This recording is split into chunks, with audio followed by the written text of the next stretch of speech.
we first started, there was barely anything to fund because there just was nothing out there that people were doing.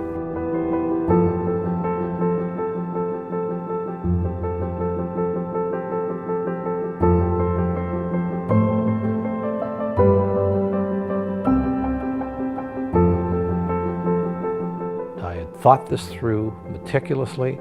We had built the team properly and we were ready. I had trained properly and we knew that we could do this.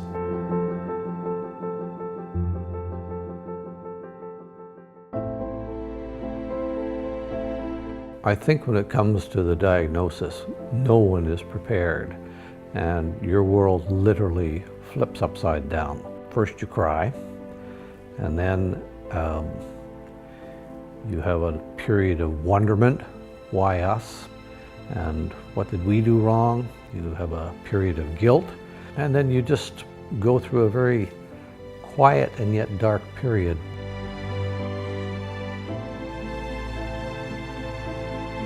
Once we got to an age where it was going to require both my wife Shireen and I to do the lifting and moving, I couldn't see myself away playing golf for 5 hours or 6 hours and leaving Shireen to do everything. But I wanted to stay in shape, so I started walking.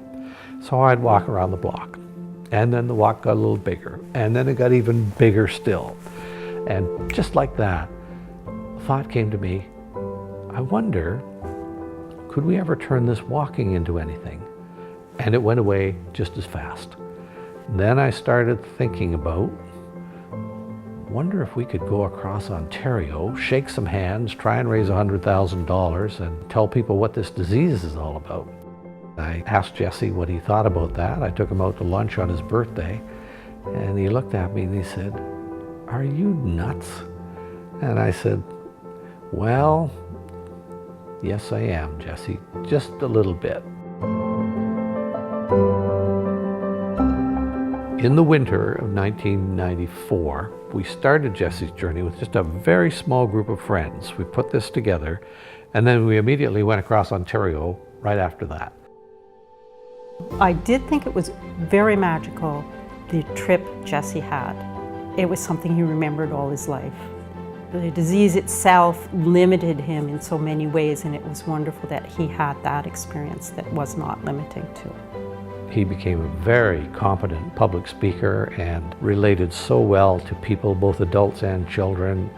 And he did these things with a great deal of joy and pride and dignity because he represented a lot of children who don't get to have that kind of an adventure. I never thought of quitting, with the exception of one day when I had called home and Jesse wasn't well. And I remember I was in Saskatchewan, and I remember stepping out onto the road that morning and it was like minus 28 and the snow was blowing sideways, and I thought, I wonder if I should go home. And I thought, no, because if I did, I knew what Jesse would say. He would say, "Dad, if you quit, that's all you'll be remembered for." And I thought, Jesse's not a quitter, and I don't think he wants his dad to be a quitter. You always think, yes, you'll be prepared because in some dark recess of your heart, you've kind of always known that this might be the outcome. You never talked about it really, but you thought that maybe we wouldn't win in the long run. Is Duchenne a bad thing? Absolutely. But in terms of my life, it may well have been the thing that made me. I think I give thanks to Jesse for that.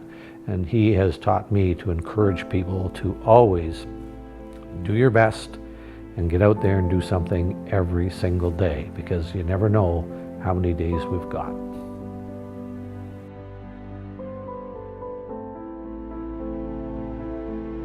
We were able to look back fondly on all that Jesse accomplished because he crammed an awful lot into life in the time he was here. And he was very determined that we should carry on and we should keep funding research. Research is where the answers lie, and we want to find those answers.